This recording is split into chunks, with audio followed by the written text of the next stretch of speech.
Does your willingness to sacrifice match the results you want? Welcome to another episode of Who Got the Aux Podcast. Last episode we talked about what did we talk about? Oh, basically saying that you got to broaden your horizons on who you're promoting your content to. You can't just count on your family and friends in your circle. That's gonna blow you up. You gotta think worldly. You can check that video out, previous episode. This one, the thought came to my head: are people's sacrifices matching the results they want?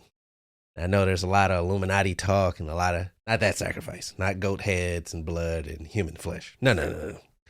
I'm saying that if you're sitting there dreaming of the typical entrepreneur dream, right? Work my own hours, enough money to obviously work for myself, take care of my family, retire parents, buy properties, travel the world. Those are huge dreams. And there's nothing wrong with that. Those are some of my dreams. But then you have to, excuse me, just hit puberty. Then you have to ask yourself, are the sacrifices matching the results of the dream, right? For example, I'll use myself for example. When I was rapping, I wanted platinum records, perform on these award shows, Grammys, go on world tours, do tributes and all those things you see. Like I wanted to be that ciphers and be one of the greatest and get those brand deals. I wanted all that, as we should.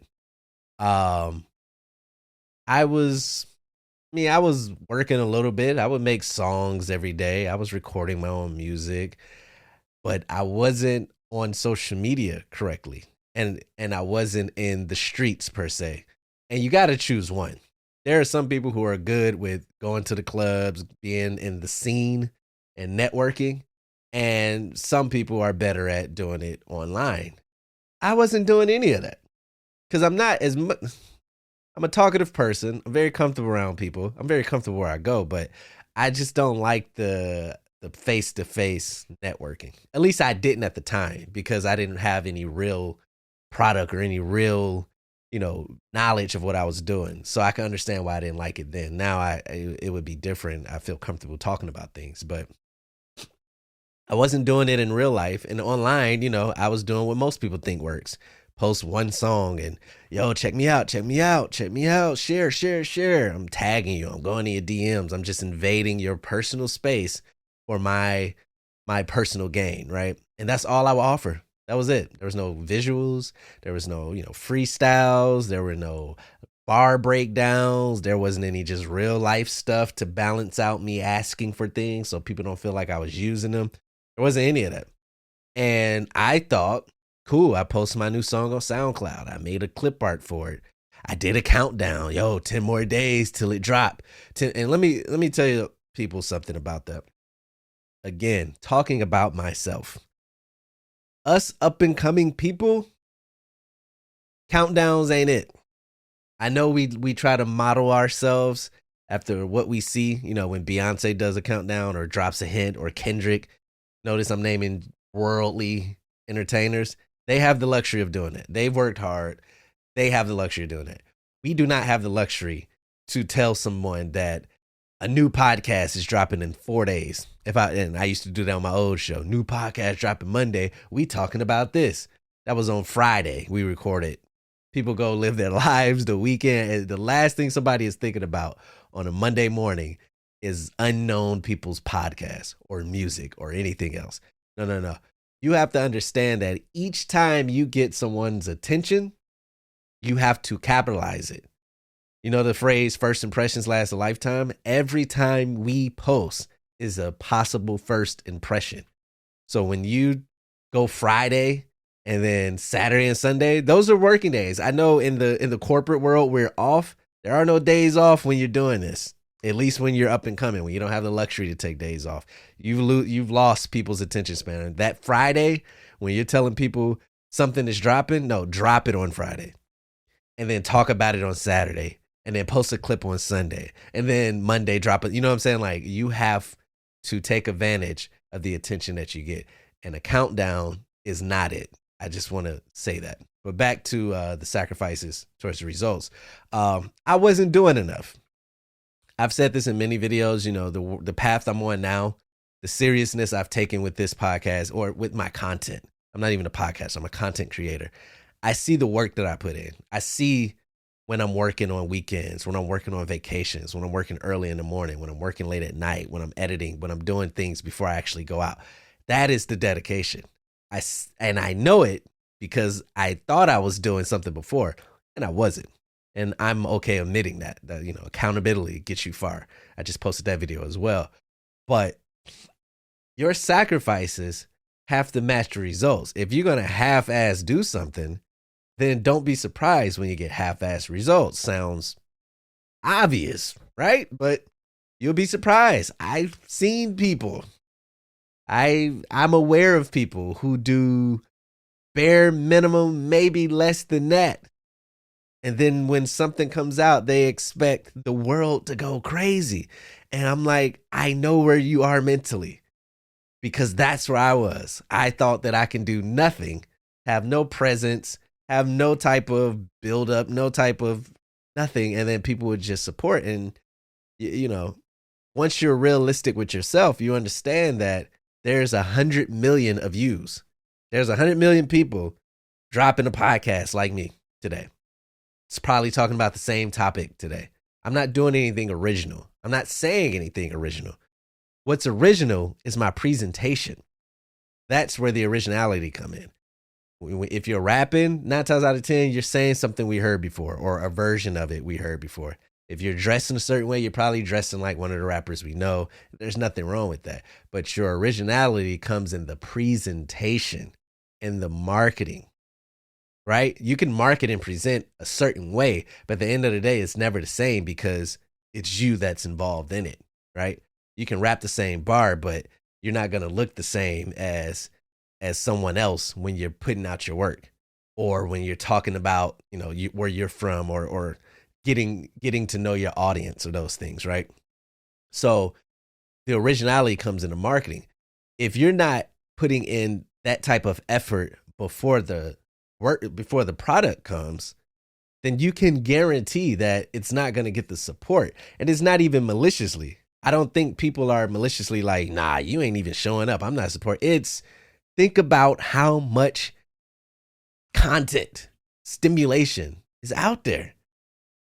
I was looking at the apps here. I was like, you go on Netflix, there's probably 50,000 movies I've never seen. You go on HBO Max, another 50,000. You go on Hulu, hella shows I've never seen. You go on Amazon, more shows I've never seen. You go on, now they got NBC Plus. Like, there is so much stuff out there.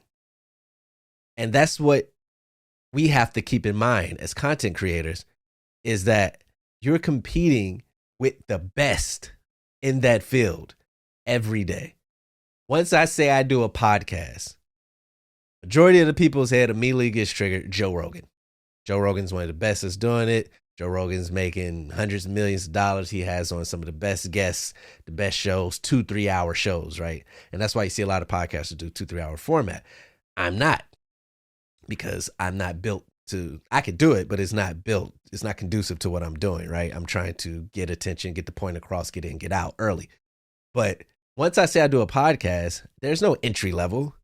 No one's going to look at me and go, you know, for somebody that just started, you killing it. It's going to know, they're going to look at it and go, does this make me feel the same way Joe Rogan's feel? Does this look as professional as a Joe Budden does? Or does this look as good as, you know, any celebrity, every celebrity's doing it now, right? If you're rapping, there's no entry level. Like, yo, for a new rapper, it's like, nah, I mean, he ain't Kendrick, he ain't Cole, he ain't on that whole level. You know, any other job, you get to go entry level, work your way up. People be like, oh, for a new, they give you slack for being new. You join it, you know, anything. You join a football team late and you don't know the playbook, they're not going to kill you early until, you know, they want to give you time to learn the playbook. You know, podcasting, all this stuff, there is no time to learn. We learn on the job. Every episode I do, I critique it, go back and look and see, like, okay, I could do this better. I mean, if you saw the last episode, so annoying. I don't know. I noticed it because I put this together, but I was off centered. It was cringy to say the least. But we learn on the job how we going to say things, whatever the case may be. Back to the point. You have to put in maximum effort. And even then, and this is what throws people off, this is what have people quitting. You can put maximum effort in and still not get the results. And you have to be okay with that. Now, obviously, you want to be, what's the word I'm trying to say? You want to be cognizant of what's going on. Like if you're plateauing, if you're trending downwards, then yeah, maybe there's things that could be tweaked and changed. I've literally been tweaking and changing things all year. Go look at my previous, this is only what are we in December? I've been doing videos since February, or podcasts since February. This is like the third or fourth video with this angle, with this setup. And that's in December. That's 10 months in. I don't even know what episode. I think it's 57 or 58 episodes in.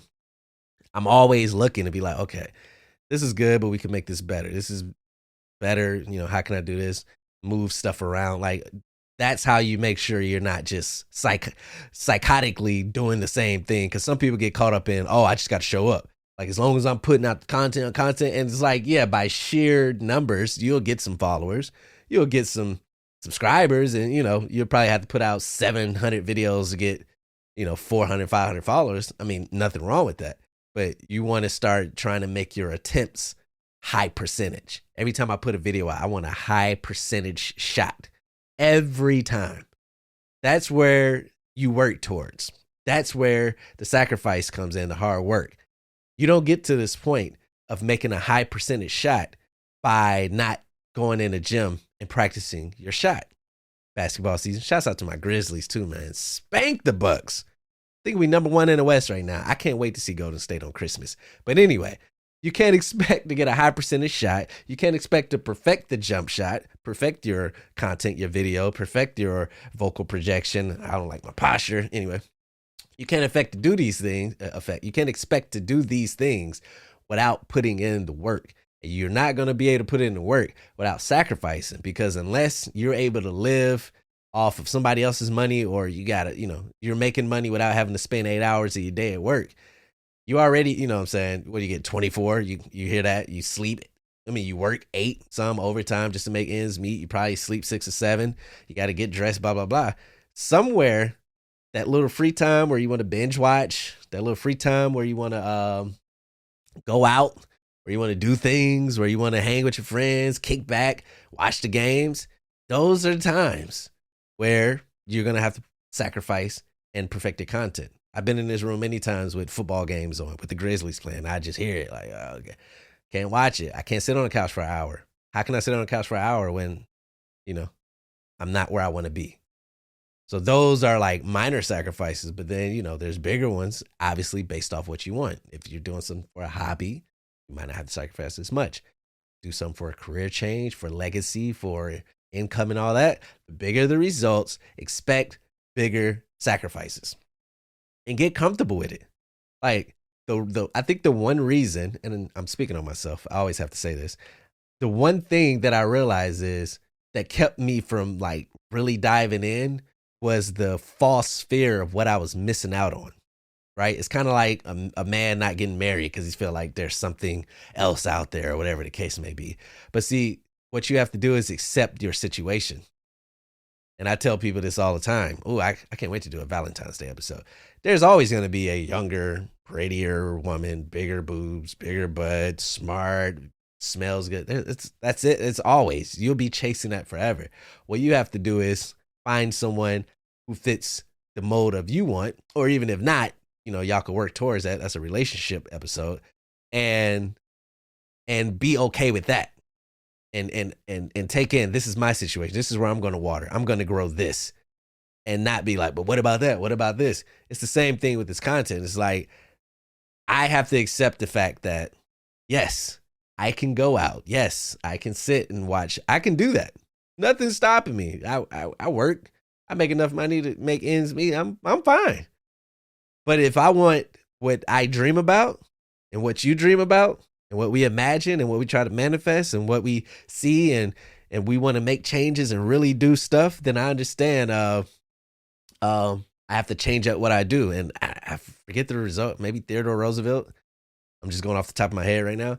But it's like to get things you never had, you got to do things you never done. I want to Google that just to make sure, because I'm gonna end it off that.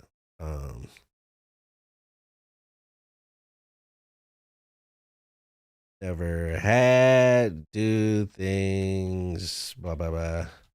You never. I was expecting it to auto pop up, but it did not. If you want something, there we go. Who did it? Who did it? Oh, Thomas Jefferson. Who I say? Frederick Douglass. I was close. Yeah, it's Thomas Jefferson, right? If you want something you never had, you got to do something. You must be willing to do something you have never done. And I came across that, and it's true. It's facts, and it's true. It's simple. I love when something's simple, but it hits. Like, that's a very simple statement, of course, but when you really grasp that concept, it's like you can't do the same things and expect different results. It's called being crazy. You got to do things you never done. If you never just locked yourself in and made 100 videos and locked in the 10,000, if you never done that, try doing that. If you haven't got the results that you wanted, that may be on the other end of that work. It's attached. It's together. You do this and this happens. You do nothing, you get nothing. You do half, you get half. You do full, you get full. You get it. So make sure your sacrifices are matching the results that you want. That being said, thank you for listening to another episode of Who Got the Aux.